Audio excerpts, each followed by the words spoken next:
it's a multiplicity of people's experiences coming together. And I think one of the biggest things is that we're reaching out to the greater community, and as Lisa shared, that it's actually an organizing framework that we can use to provide education, resources, and information to change the understanding and the stereotypes around hearing voices. I think it'll build the movement further as a community organizing component to providers, families, and people who just want to support voice hearers as an ally. So Lisa may want to share some extra pieces with that.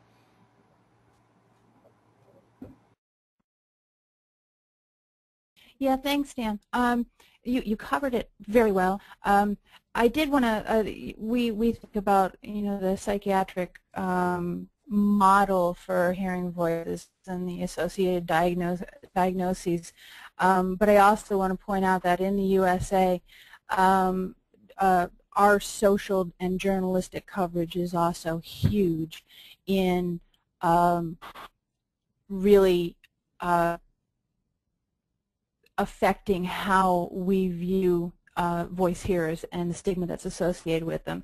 So I think that's really, really important, and certainly something to keep in consideration when somebody actually decides to come out, and literally it is coming out and admitting that they have voices that others don't share. And again, the underscoring that tactile and smells and all kinds of different experiences can be associated with that. I have a weird funky thing showing up there. Okay, is Daniel's battery needing to be plugged in? Yes, we're working on it.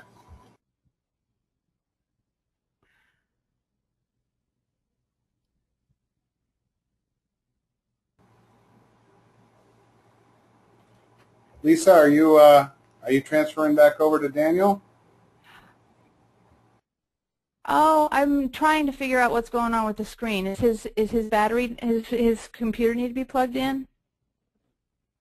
Yeah, I'll fix it here. I'll get to. Okay. I'm going to make me the presenter and put the PowerPoint up. Please bear with us. This is why we have the backups. And what, Daniel, can you just tell me what, are we on this page? Yep. Okay, there we go. Sorry, Lisa. Okay, we're back. That's okay. I got a little pulled there. That's all right. The other piece that I wanted to add is that framework that Daniel mentioned, because I think it's so incredibly important.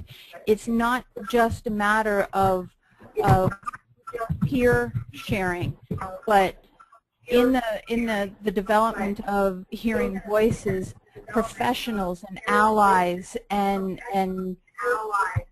anybody that's interested in the hearing voice phenomenon is invited and welcomed into this as a mutual way, which I think is still sorely missing in a lot of the services and opportunities that we have in the U.S., which is one of the reasons that it's really exciting to be involved in bringing hearing voices to the U.S. I think that's all I had on that slide.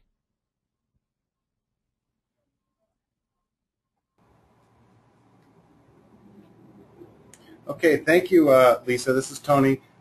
You know, as I said, Dan is a troublemaker, so he's causing us some problems here. So I do apologize for the delay in the PowerPoint, and I know that there was a moment of echoing. So we got that taken care of, and everything should be good now. So Daniel, do we need to go to the next slide here? Great. My apologies there. I've been working since early this morning with my daughter Addison at my side since 4:30, so I'm sure I killed the battery. So we talk a little bit about our work here in the United States. I'll talk a little bit about being a part of Hearing Voices Network USA. But I think one thing that we really committed to here at Voice of the Heart was sharing Hearing Voices Network here in New York State, because it was something that was a missing component, especially with peer organizations and self-help groups. There just wasn't this kind of support.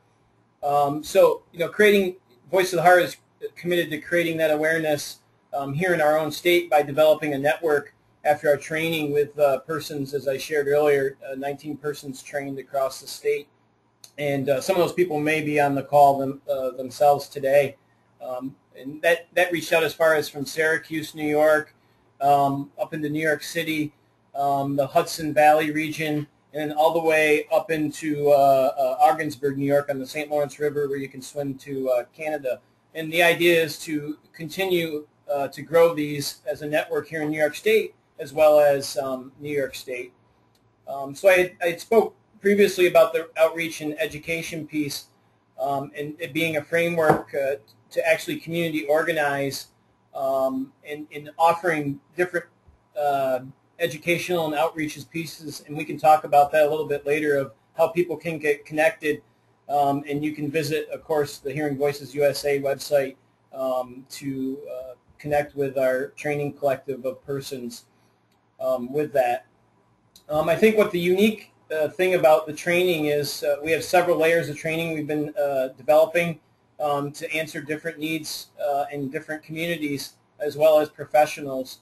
And I think what's beautiful about this is the Hearing Voices Network has been in existence for a numerous amount of years. And as Lisa mentioned before, bringing this to the United States is an exciting piece. And so in October, we'll have a one-to-one training here at Voice of the Heart, October 13th and 14th, where Ron Coleman will visit and share a little bit of a two-day training with our community here locally. And I think some of our work will include technical support, and we've already established the website. As you can see, we've established for the trained facilitators a Yahoo group to keep us connected and sustaining and working together as a network here in the United States. And that allows us to share our experiences of organizing these self-help mutual support Hearing Voices groups across the country. And then again, I'll mention the Hearing Voices USA website that we just proudly launched on Hearing Voices Day here in September. And you'll see a multitude of resources there: Hearing Voices research, Hearing Voices and related topics that people can take a look at to read.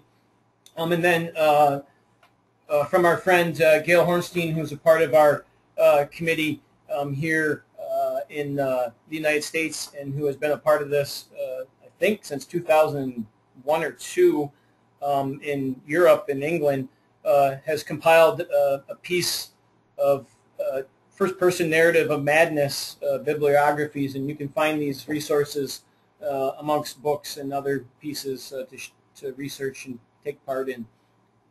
Maybe Lisa wants to add. Okay, I'm just gonna make Daniel the presenter, so that way he'll have the PowerPoint over there. He's got everything fixed now. That way you won't see my cursor kind of swimming all over the screen. So let's turn it over to Lisa.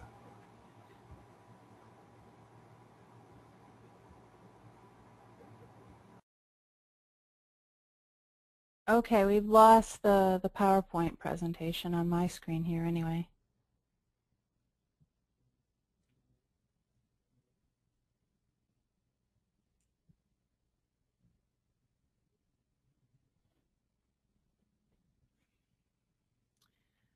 Aha, there we go. All right. I did want to mention resource-wise, there are connections to all kinds of different resources out there. Gail does have a website of her own, and she's got a bibliography longer than all of our arms put together. So as far as the historian and research buff among you, there's a ton of information at gailhornstein.com, I believe. And online stuff, and I did want to mention that we've done a ton of work out here in Western Massachusetts. We were lucky enough to have Gail living among us, and so when she really picked up the bug and spent time in Europe and met the HVN gang, she brought it back to the Pioneer Valley in Western Massachusetts, and so we were kind of lucky enough to be rubbing our elbows with her already. Some of the first trainings were done in Western Massachusetts, and as I mentioned, is how I met Dan. And so we have people. We should also mention there's Michigan and Ohio and Washington and Oregon, and so there is HVN happening sporadically already throughout the United States. There's some stuff going on in Canada as well. So it really is kind of everywhere. It's just a matter of finding it. I should warn you that if you do just Google hearing voices, you will get a lot of traditional model stuff, so you really do want to look for hearing voices network when Googling. If we can switch to the next slide, I will play with the next slide.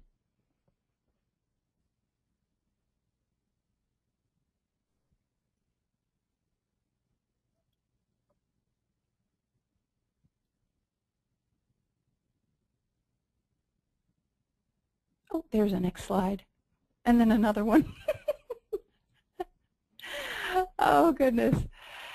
The benefits of attending these groups, I'm sorry for the discombobulation. I have a tendency of being a lone wolf, so I don't work well with others always.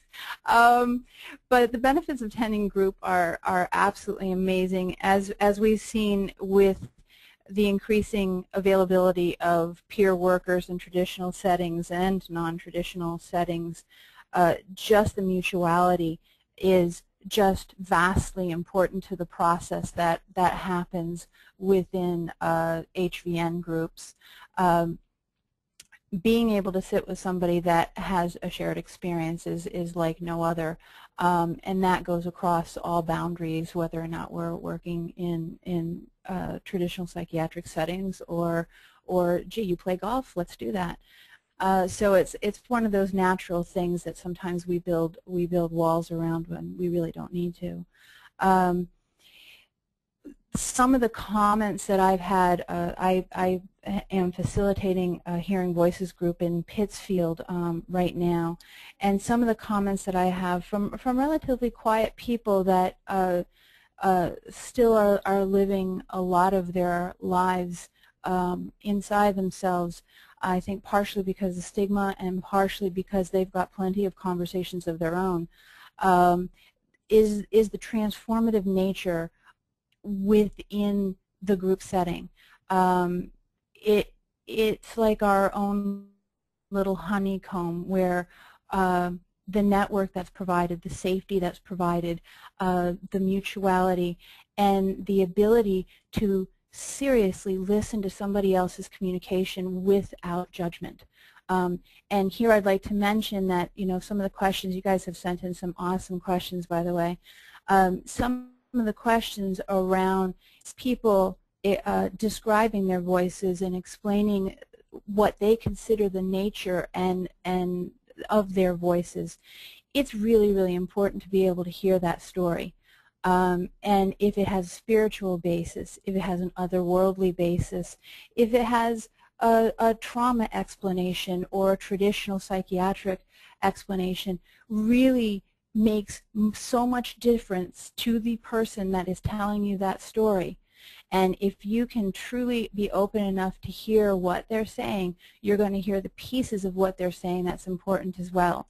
And you're going to walk away just edified in a way that you can't be if you are putting their story through any sort of filter.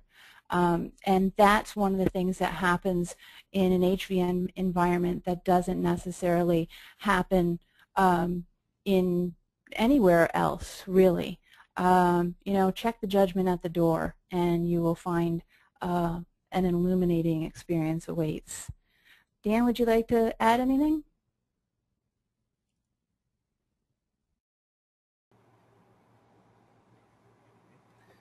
Thank you, Lisa.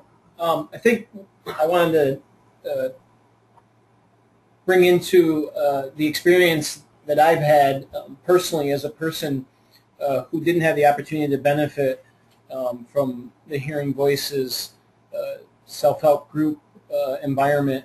And I had only come out about Hearing Voices about 5 years ago and had the experience of being told since the age of 15 what voices and visions were, and that was from only one model framing them that they just weren't real, and that I should try to find ways to ignore them. And so what I experienced was, without even knowing about the Hear Voices network, was the power of a few people. I had found the movement of peer support and the user survivor movement here in New York State, and in a small group just was able to open up with persons about my experience. So I'm just sharing just the powerful piece that Lisa eloquently shared with us, that there's many people, and I just recently had this experience when we were at NIAPRIS, a conference that's a statewide conference here in New York State, where we had 40-plus people in a room when we were sharing just an hour-and-a-half workshop. When we introduced for 15 minutes, it turned into a Hearing Voices support group, and the response was from many voice hearers around the room, "I am so excited, I'm so relieved, I'm happy this is here." And actually, I'm getting cold chills thinking about what people were saying to me. Not only that, a reporter came up to us after and said, "I didn't want to expose myself as a reporter here, but this is fascinating, but most of all, this is just much needed in our communities." And, I could go on, but what had happened is, naturally, in a workshop that was to inform people about the Hearing Voices network and what we were trying to do, and especially in New York State, it turned into a real support group. Providers were there, people who use services, people who don't use services, people who hear voices, people who don't hear voices, and you could tell that it was extremely supportive and effective for persons who weren't really looking for this kind of support. So the benefit needs to be shared, needs to be opened up here in the United States for persons to have the opportunity at least to connect with Hearing Voices groups across our country.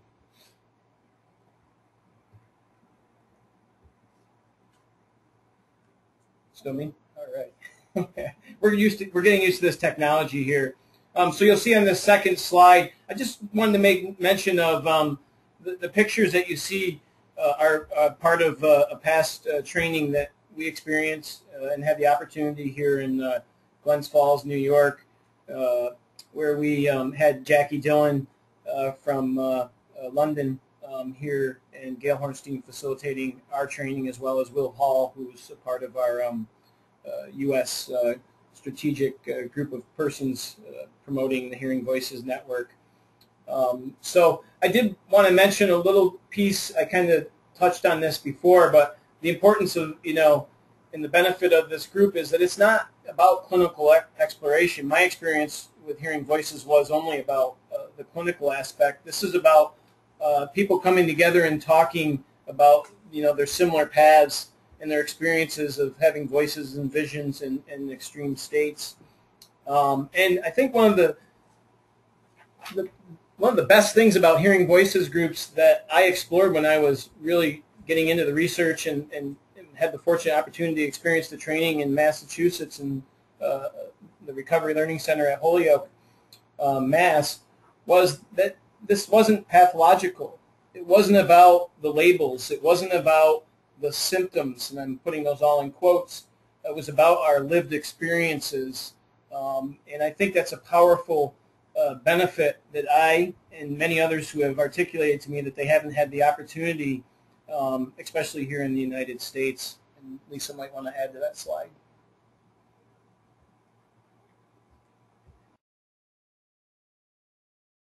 Hi. I think it is really, really important. One of the things that seems more and more apparent the more work I do with the recovery learning community is to really take a look at mental well-being as being a continuum and not a broken or a fixed and not a diagnosis versus a non-diagnosis. Certainly somebody who is mourning the loss of a loved one could be diagnosed as depressed, but they're not. They're going through a period of mourning. And the voice hearing is very much the same in that you can have a single occurrence of voice hearing, and it could be following the loss of a loved one, and you could hear their voice. And then there are other people that have a very startling onset of voice hearing after a traumatic event. And there's just such a dynamic in what voice hearing is, and of course, what goes along with it, tactile and the rest. So it's really, really important to allow for the variance of experiences. And when you do that, it's very easy to be able to reach across the table and understand where somebody's coming from, because all of us have thought our voices have been called and realized that there was actually no one there. And so that kind of experience can be very, very similar to people that hear voices. And I did want to share that I'm a voice hearer from pretty much pre-memory. I do associate it with sexual abuse, and I have voices with me now, 3 of them. All 3 of them were childlike when I was, and one of them grew up. And he got nastier as I grew up, and I think probably I did too. I'm a little bit self-critical. And socially, I was not obliged to bring my imaginary friends to school. And so I learned very quickly that although they were real to me, they were not real to somebody else. And they continue to counsel me and care for me in ways that sometimes I'm not sure anybody else is capable of. And while it might be qualified in a way as self-care, because most of these voices tend to stick out in my head, although my grown-up will announce himself from outside my head every once in a while, it is, I mean, there's always wisdom in what I hear and what my voices share with me. And just remembering that continuum kind of makes it a non-pathological thing. It makes it a human experience. And I think that's just a really, really important piece to make. I did want to share, Dan dropped some names as far as our working group. I think we omitted Sarah Davidal and Orix Cohen, so I want to put some names out there because everybody's been doing some amazing work. Sarah is almost primarily responsible for the creation of the website, which was just recently launched. You should definitely check it out. And if you have any input and ways to make it better, please let us know. Both Sarah and I are administrating that site at this time. Dan also mentioned that Ron Coleman was coming to visit New York. Both Ron and Paul Baker will be traveling throughout Massachusetts at the end of October. And if you'd like to find out more about that, please contact me and I will let you know more about that. And I think that's both, the advertising and personal experience things. So I think we're ready for another slide.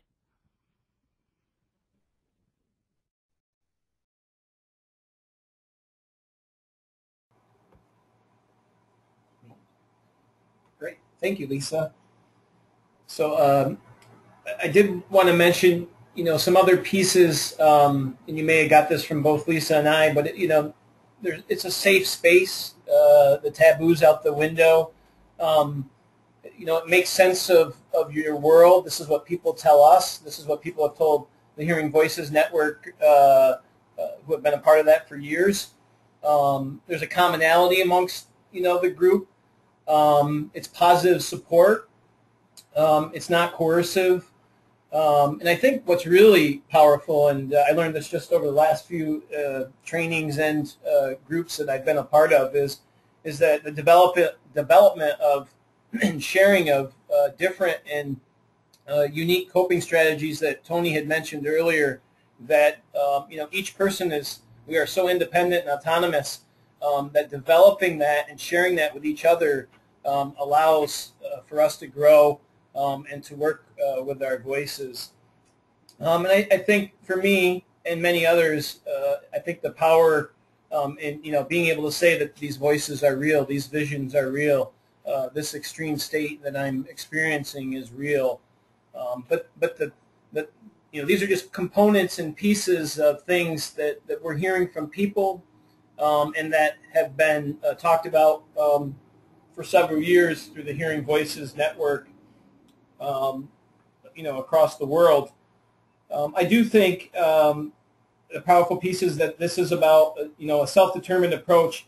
It's about understanding that not all people wish to get rid of their voices, and that's something that comes up in groups. And I think the powerful piece is sharing that back and forth, developing those coping strategies.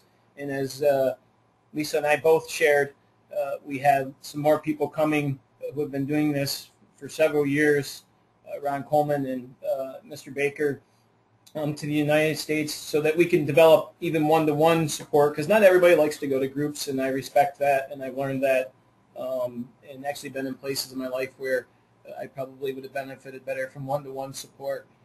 So I think the whole network and its approach and its values and principles are what allows this to be powerful. And just so we know, there is research, much research around this. And I did want to mention that the Hearing Voice Network for over 20 years has been talking about the experience in working with people who hear voices, and the link between trauma and voices has been repeatedly shown.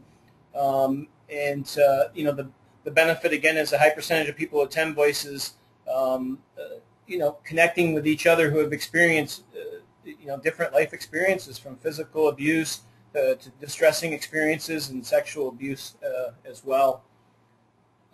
And maybe I'll turn it over to Lisa so she could share a little bit as well.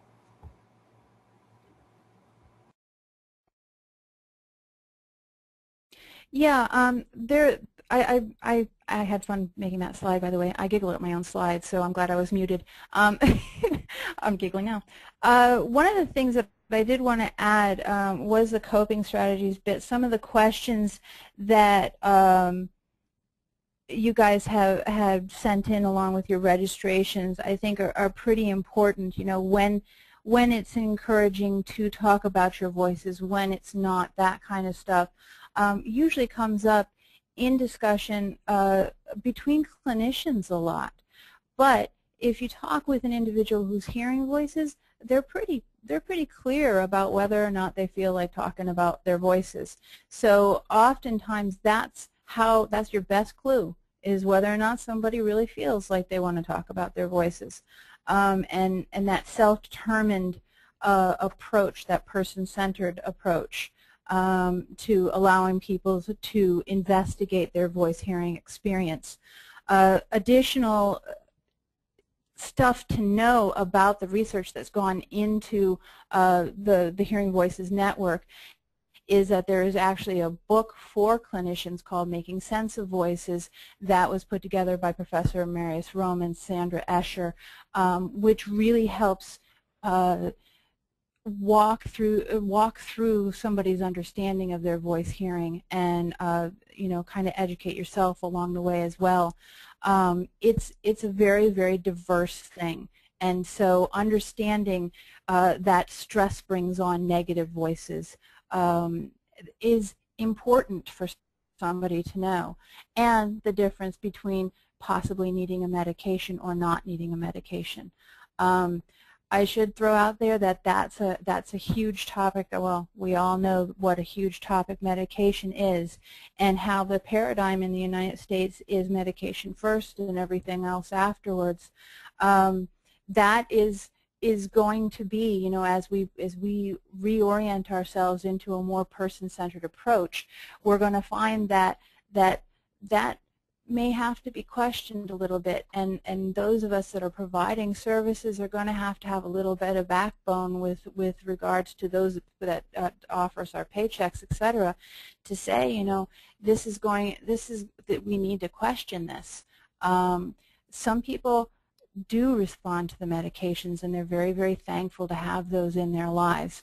Other people do not. I've talked to people that have had an increase in the occurrence of voices and sometimes the number of voices while on medication. So again, it's very, very individual, and being open-minded about that aspect of your interaction with somebody is just as important as being open-minded about the story that they're telling you about the voices that you don't hear but they do. I think we're good for another slide.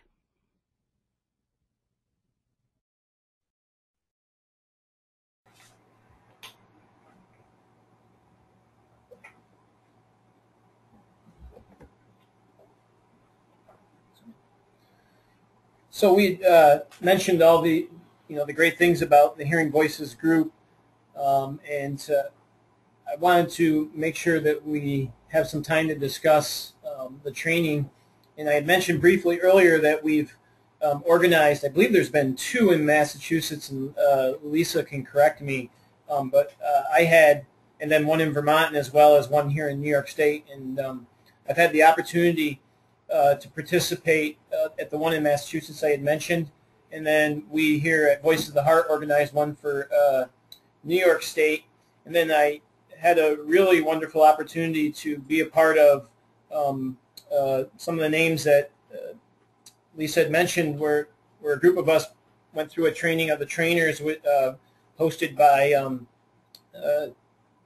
Jackie Dillon and as well Gail Hornstein, and Sarah Davidow and Oryx Cohen, Will Hall, myself, and Lisa were a part of that training. And so we have this training collective. I believe we're above 60-something trained facilitators here in the United States so far, and we're talking about future trainings for the near future to bring this to other areas. So here you see some on the slide an overview of Hearing Voices approach. The orientation to basic history, the core concepts of the Hearing Voices network approach, as well as the longstanding Hearing Voices charter, which you would find on the Hearing Voices USA website, and of course the other Hearing Voices network links as well. I think one of the most powerful pieces of the training for me, I just want to speak from a personal level, the one that I participated in Massachusetts, which really energized myself, and then sharing with the group here at Voice of the Heart, was this facilitators training to establish the groups in different communities. But I think it was powerful because there were so many unique experiences in the room: voice hearers, non-voice hearers, persons who have visions, didn't have visions, had tactile experiences, people who provide mental health services who wanted to offer a non-coercive, non-taboo, safe environment, and co-facilitate with voice hearers and peers to have this take place in their community. And it was just a powerful experience, learning even more about the history, learning more about the charter, and actually stepping into places for myself personally that I had never stepped foot in. I'm basically a Wrights, nothing about me without me guy, and really struggled with a provider of service being in an environment because my experience in the past wasn't good, and the idea of a provider being supportive on the charter and the values and wanting to support this kind of safe, non-taboo environment for a person to be a part of. And that happened to me in Massachusetts, and I think the powerful thing about this framework is it really moves you along of who you are and your own personal values and your thoughts and your experiences. And it opened up a relationship for me with many other people and the whole movement of thousands of people across the world. And you know, the networks can speak for themselves if you look and you connect through InterVoice and see the things that are going on across the country. You know, the facilitators training was this multi-day. It was well, we did 3 days here in Glens Falls. I had done, I believe I made 6 to 8 trips up to Holyoke to do mine in a different established way. But you know, it covered all the materials, research, some of the books that we're talking about, as well as my good friend and expert Jackie Dillon.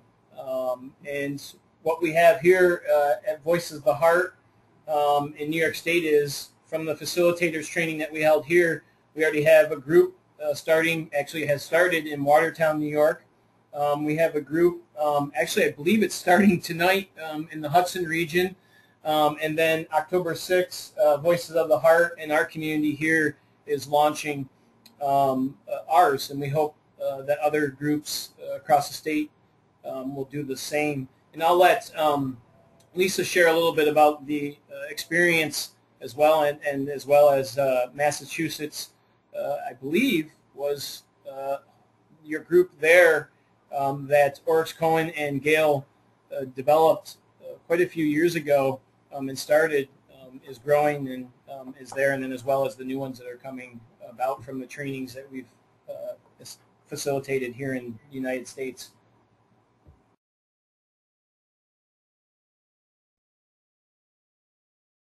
Thanks, Dan.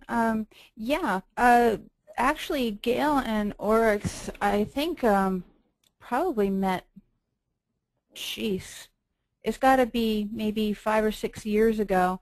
And Oryx, who is now with the National Empowerment Center, was with the Freedom Center, which he helped establish. And Gail found this peer approach actually in the United States after she'd been over in Europe thinking she was discovering it. It was already happening, yay. And Oryx certainly brought his vast amount of knowledge to the recovery learning community when he came in as the co-director along with Sarah Davidow when the RLCs were funded back in 2004. Gail came along, and the Hearing Voices group in Holyoke has been in existence for over 2 years. There's also one in Northampton and the one that we have in Pittsfield. And those are all fairly well established.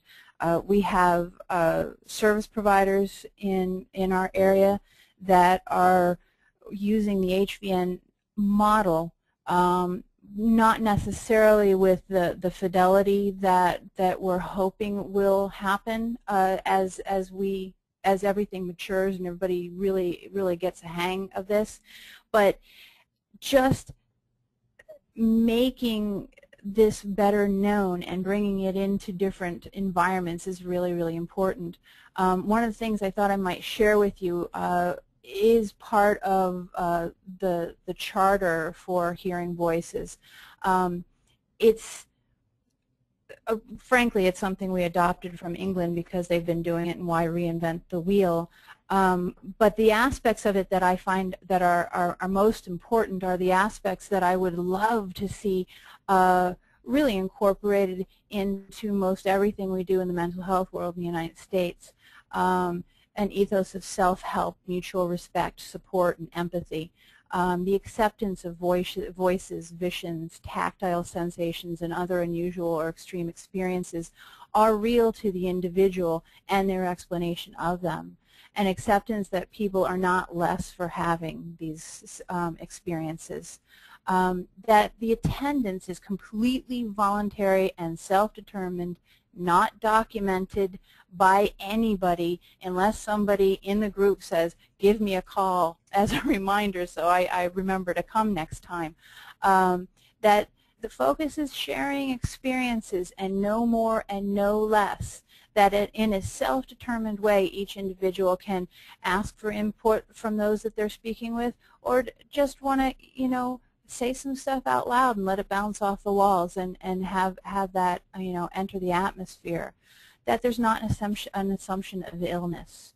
That the freedom to interpret one's experiences in any way is just a foundation piece.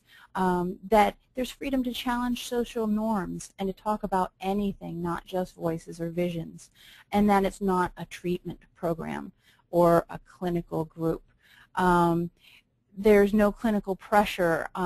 A well-run Hearing Voices group, if you were to walk into it, you wouldn't know who the facilitators were, because it really should be a very, very mutual piece. And there are no experts. That each of us is the expert of our own experience, and that's what we bring to the table. And that our own self-knowledge might be of benefit to somebody else as we figure out our own life's paths. Those are just some of the pieces that are not, you know, they're not mind-blowing, you know, but at the same time they are, because they are so just not as frequently found in the offerings that we have in the United States. I just had to kind of go there because it just feels really, really important to me. My own experience with the training, like I said, was really the first time I decided that I was comfortable sharing my voice hearing experience with others than very close people in my own atmosphere. And Jackie Dillon, Daniel's mentioned several times, has an exceedingly compelling story, and her voice hearing experience happened around trauma in her childhood. And I was, quite frankly, moved to tears that somebody could actually survive what she survived, and that her brain was complementary and supportive enough to provide her with voices was extraordinary to me. And that her sharing her story gave me strength to be able to share my own, to be able to sit through the training. And I attended the second training that was made available to me because I really wasn't ready when the first one came around. So, you know, really understanding that even my own involvement in a facilitator level training was very self-determined, and that the atmosphere in that training was so supportive that I'm, you know, co-hosting a webinar. Go figure. It's just a really transformative experience. Back to you, Daniel.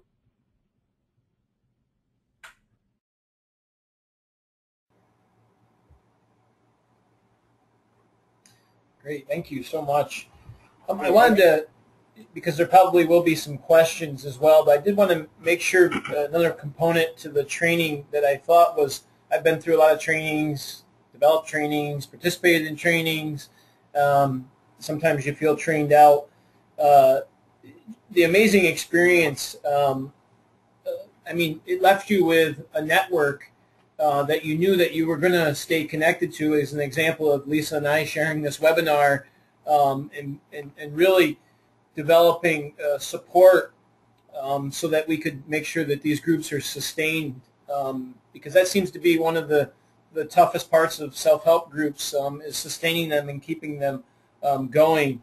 And I thought what was really interesting in a core piece in the training was really developing and offering and people being able to share strategies and skills of promoting and sustaining the groups, ideas of where to hold them. So there's many components to you know, the 3-day multi-day training. And I think as a group, and you'll see on the Hearing Voices Network, like we're doing right now, is is holding, one-day webinars, or excuse me, hour-long webinars, hour-and-a-half long webinars, maybe day-long introduction trainings, so that people can be introduced to the Hearing Voices Network USA. So I'm going to hit this piece. So we want to make sure that you have contact information for us. You'll see the link here, hearingvoicesusa.org. You'll see that we have a Facebook page. We'll hope you'll friend us and become a part of the community there. Although there is some slight complaints with the Facebook changes out there new, but the Hearing Voices Network USA Facebook link is there. And you can contact myself here at Voices of the Heart. And I think, you'll see more opportunity growing. We do have maybe a few spaces we can squeeze in here in New York if people are interested in coming down to the 2-day training, and you can catch that on our link here at voicesoftheheart.net. And Lisa might want to close with a little bit, and we'll open this up to questions.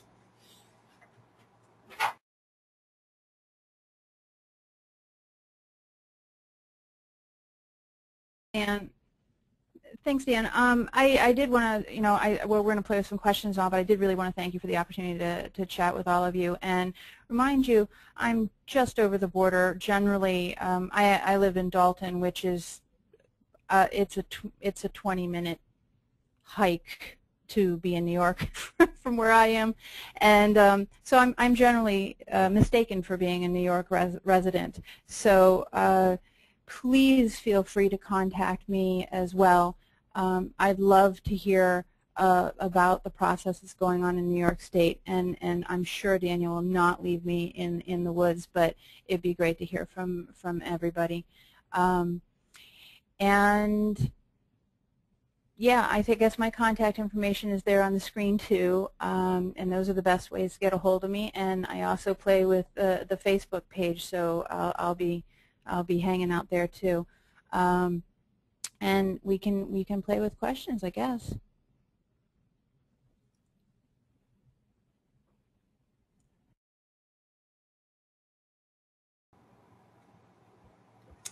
Okay, so what we'll do is we'll do a question, and unless it's designated for a specific presenter, I'll just bounce it, back and forth to between the two presenters. Okay, so first question is, what do you do when a person is hearing voices that he or she finds frightening or disturbing? Me first? Yeah. From personal experience and the work I've been doing for years is, really connecting, offering my support to discuss, what the voices are saying to them in a non-judgmental, my own experience of voices of this experience is they're real, and discussing it openly and having a safe place to do that. I think that's a powerful connection piece. I think one of the struggles with people in general when we hear that from a person sharing they're experiencing this is I'll speak for myself, our inability to sit on the edge of the seat with such discomfort, or another person sharing their such discomfort and wanting to give the answers. And I think it's more of sharing a little bit about your own personal experience, and maybe you don't have that, but being able to sit with the discomfort of that person describing this experience and offering ideas if they choose to ask for those. And Lisa, you may have a lot to offer.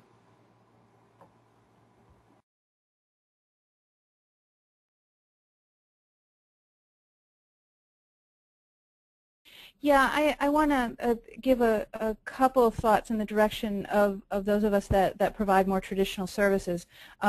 A lot of us start doing risk assessments as soon as somebody says my voices are scary, or they're directorial, or they're keeping me up at night, or or whatever, we start doing those risk assessments. And I understand that you know, it's kind of one of those automatic things that we do, but there are so many different ways that individuals interpret the voices that they hear.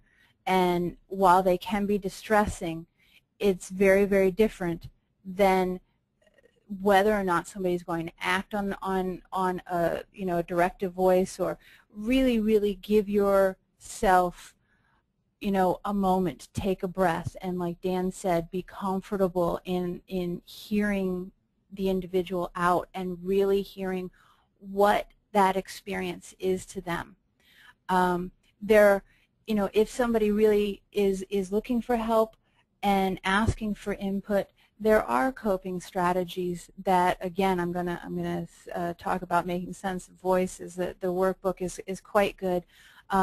Somebody that has just experienced the onset of voice hearing is going to be in a very, very startled place, and they may explain to you something that is just something they're getting used to, and really not, you know, really a high-risk thing other than really needing to be heard. And so really be aware of where your own head is going when you listen to somebody else's experience, because they are so vast and different. There are several coping strategies that can be offered. A lot of people, when they begin to hear directive voices, don't realize that they can talk back to them, that they can ask for a timeout, that they can make appointments with their voices. All of these are different strategies that are utilized by a lot of us that hear voices. And that also, one thing for those of us that don't hear voices is that there is something compelling about a voice that is talking to you that nobody else hears. There is something that makes you sit a little straighter and pay a little bit more attention. Personally, the way I interpret it is that these are messages, these are really important messages for me, and that the reason I respond to them the way that I do is because I'm trying to understand what's going on. And when I come from that place, the reactionary part of me settles down, and I can truly listen to the offering and figure out what it means in the totality that is my life. And so keep that kind of stuff in mind when you hear the scary stuff, and try really hard to dismiss the latest news line that you've seen and the desk jockeying of the media and the risk assessments that make things really, really scary. Somebody that really truly feels heard is going to be better for the experience. And that's my bit on that one.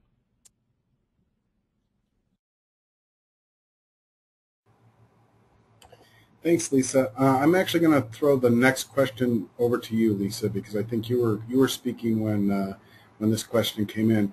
But before I do, some of the questions after this one, so there are some questions that are very specific and of a personal nature of people that you know, and you're asking for some advice around that. It's not. I have found it not very helpful or easy to do that through a webinar. I'm not going to ignore the questions, but I just want to point out for both our presenters and for the people who are asking the questions that we can't get into real details and sort of advice giving around specifics. But I think that the way that people are asking these questions are very generalizable, and I think that they are easily transferable, and I think that they can be answered in sort of a generalized way. So I hope that that's helpful. And you'll be getting some more emails from me automatically, and you can always send me an email and I'll pass it on, or you can touch base with Lisa or Dan directly as well if you want to do some follow-up with them. So Lisa, so there's two questions I'm going to throw out here together. One is, how common is it to hear voices and have visions? And I believe that you had said that there was a statistics that 1 in 10 people hear voices or have visions. And the person is asking what is the source of that 1 in 10 statistic? And just give me a minute.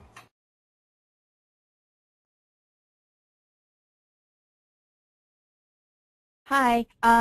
The source is actually pretty much almost exclusively Marius Rome's work. Marius Rome and Sandra Escher have been doing volumes of work, and that the figure that I threw out there, 1 in 10, is more recent. It used to be you know, maybe one in I want to say 1 in 12 or 1 in 15, and that's becoming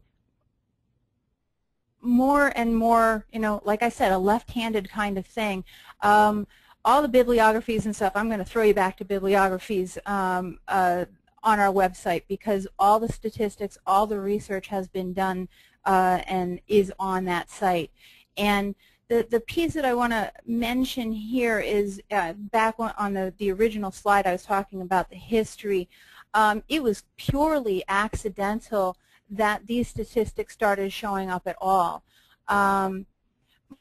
Marius Rome was doing clinical work, and there was an assumption that people that heard voices and had tactile and other unusual experiences were seeking professional help around those experiences.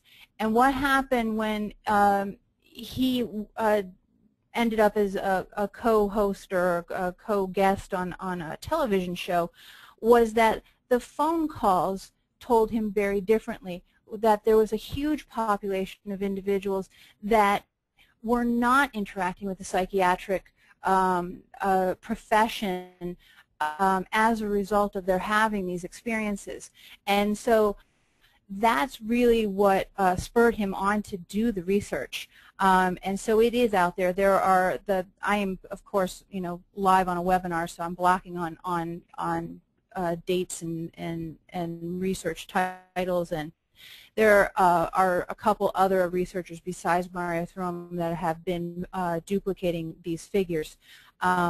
So please hit the website and you'll find it all documented. But I think it's a pretty astounding fact.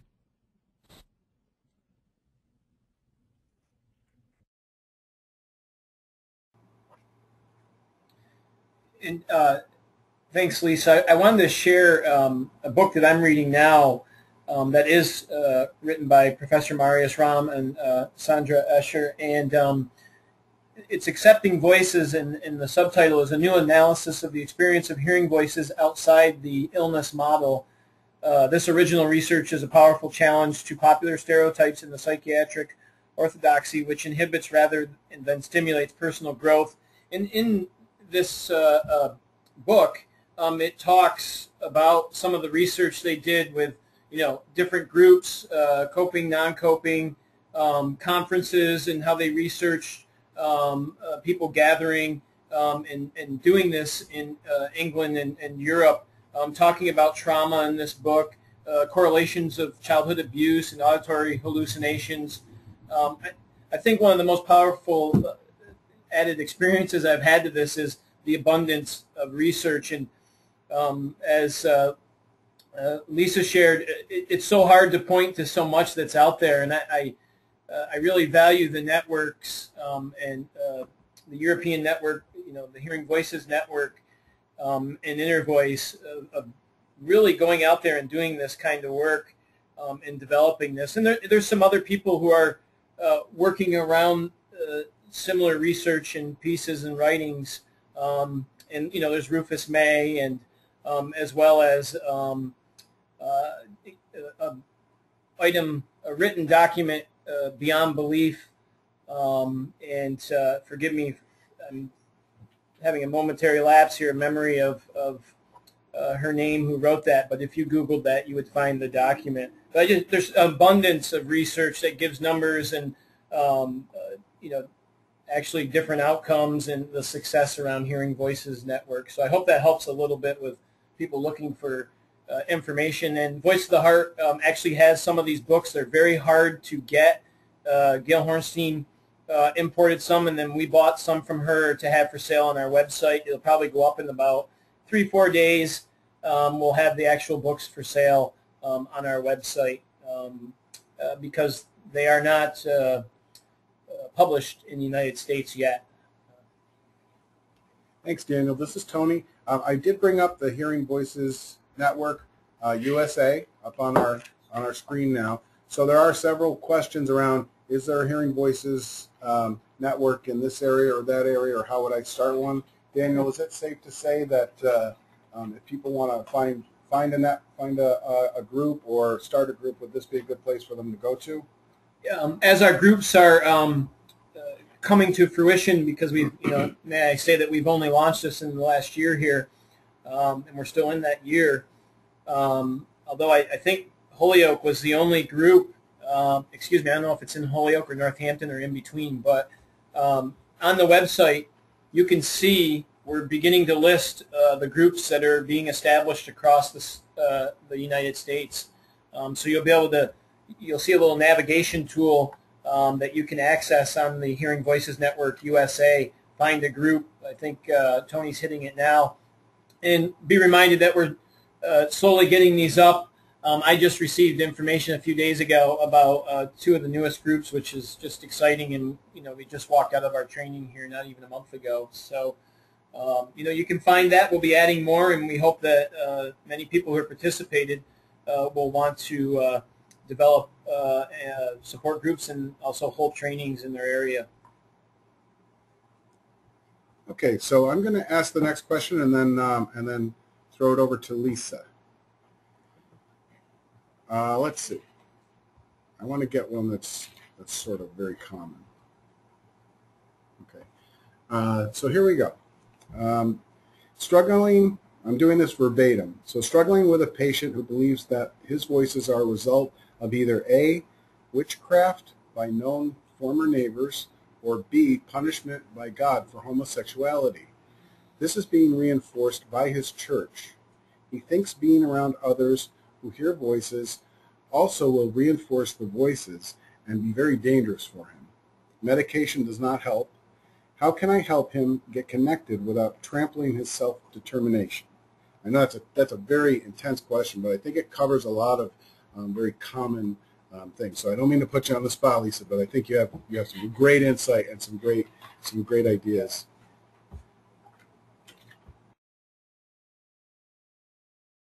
No, I don't feel put on the spot at all. I'm just going to kind of come at this from personal experience, and actually Dan mentioned this too. Some of us are just not group people, and so given that his understanding of what's going on is being reinforced, and so he tends to steer away from a group experience of other individuals that hear voices. It might be a good tactic to try and just find a mentor or whatever he'd like to call it, a sponsor or somebody that can share and listen to him that is outside of traditional structures, so that he can just have a different experience, and see if that he might be open to that. A lot of us will kind of rebel and not really want to put it out there to a group, especially if we have other people in our lives that are trying to convince us otherwise.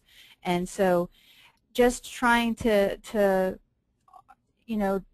grab a hold of moments that are learning opportunities and putting those suggestions out there, even if it doesn't seem like it's it's really changing his environment, he's going to walk away and be thinking about that.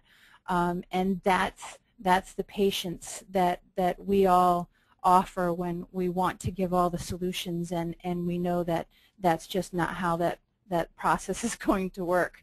So those are a couple of things that I would throw out there, and maybe just sending him away with a little something to read once in a while about other shared experiences that people have written. I think that there's a couple books, and just number one, an understanding of where people's voices are coming from doesn't matter so much. It's about how they're coping with them. So witchcraft or sexual orientation or whatever, it's about listening to their story thoroughly enough that they can get past that and really start to have the discussion with their voices. So, there's a couple different ways to go about it, but I would see if there's another voice here that might be interested in talking to them in a coffee shop and hanging and take it as it goes. But getting past, a lot of us, when we start to figure out how we're going to integrate our voices, we'll point blank put up as many barriers to that process as possible. And supportive patience is called for when that is where we're at. So that's my feedback on that one, on the spot and all.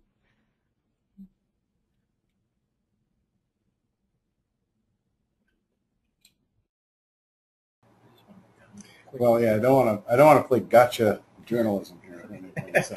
But it was a good question. Yeah, I just want to make one comment. I think the question is an answer for me is, I think there's many people who are seeking support working with that kind of situation. And I think that's one of the pieces in my own personal experiences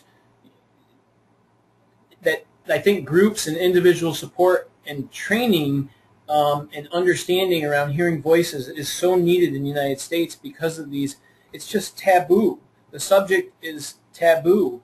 And then we go deeper into the taboo-ness. And what I mean by that is, witchcraft could be seen as taboo, and homosexuality and God.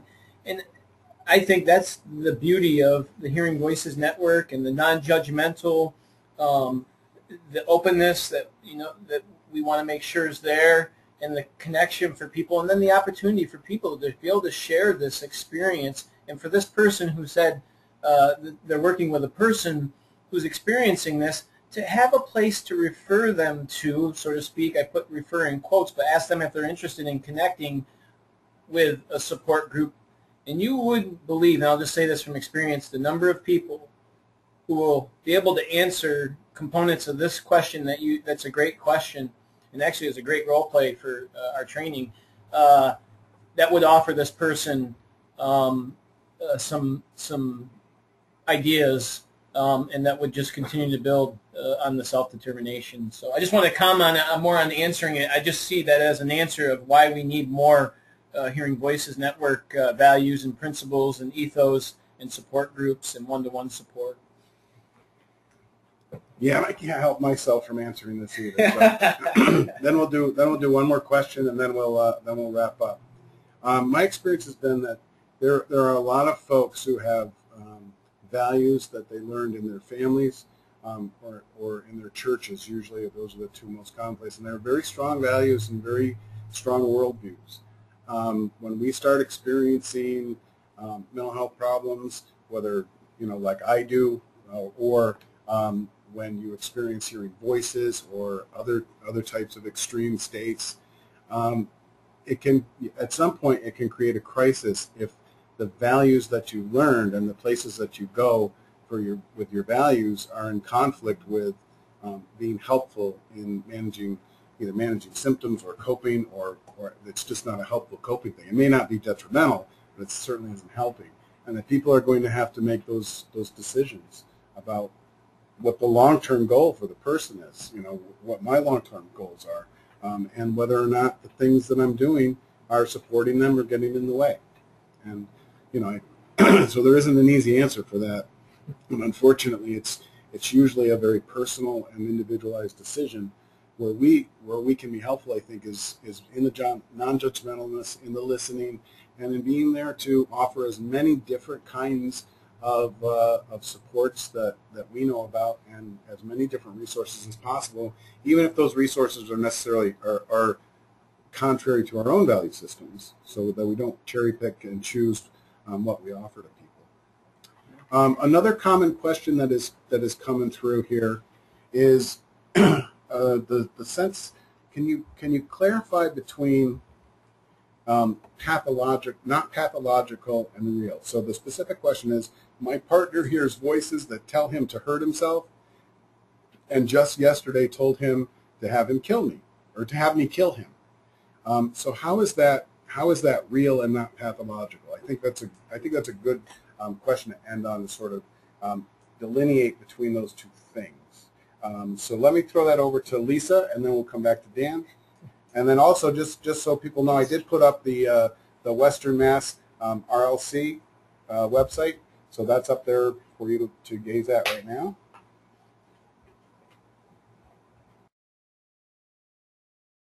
Thank you. Again, I think the main piece between real, I mean, I don't even see a difference between real and pathological. His experience is very real. It does not, regardless of what it's saying, it may, you know, if the voices are asking him to give you a great big hug, that's not pathological either. It's not a disease process. It's not, you know, it's a real thing. It's a real experience that's occurring for him. Now, it's disturbing, but it's not pathological. There's something going on that he needs to explore, you know, and this is my personal belief system around voice hearing, is that there's something going on that he needs to explore, and his voices are demanding him to pay attention. And there's no better way than to scare the crap out of you and your loved ones. And so, you know, I don't think there's a one or the other. The experience is absolutely real. It's not pathological because I just simply do not believe it's a disease process. It's a function of his mind.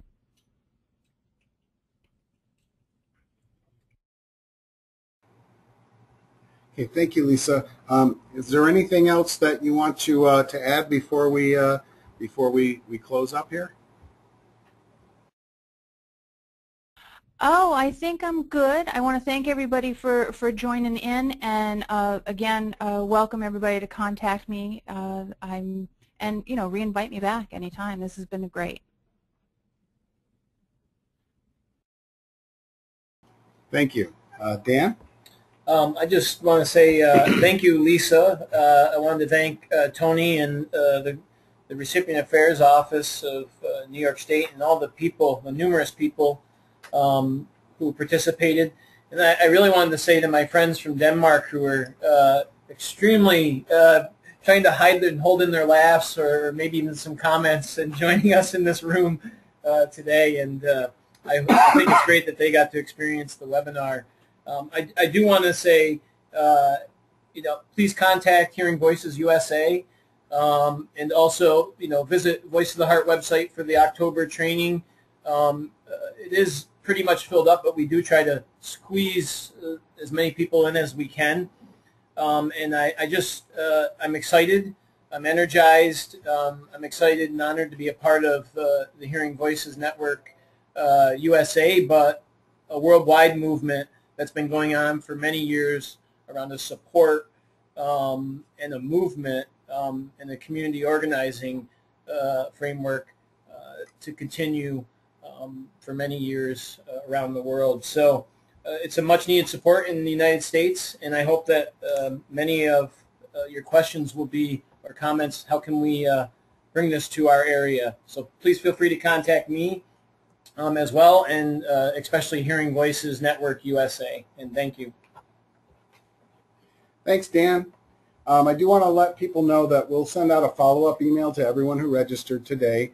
We will send out, there were a lot of books and authors and things that were mentioned, so I'm going to ask the presenters to, if they could just please send me that bibliography and then any other contact info. And I'm sorry, I couldn't find the Voices of the Heart website before I came here, so I didn't have it bookmarked. So I will send out the links that we had as well. I want to thank both of our presenters. This was a great webinar. Really, you know, it was really cool because it reinforced some of my beliefs, and then also taught me a lot of new things too. So that's when it's the best. So next month's webinar will be on October 19th from 1 to 2:30, and that is going to be on the forensic mental health system. We are going to be reporting out from some focus groups that we did with people in our forensic hospitals, and just what their experience has been like, and what can help and what doesn't help. And it's been a really powerful experience working with people in forensics, because it's a very difficult situation for them, and they have a lot of hope and resiliency.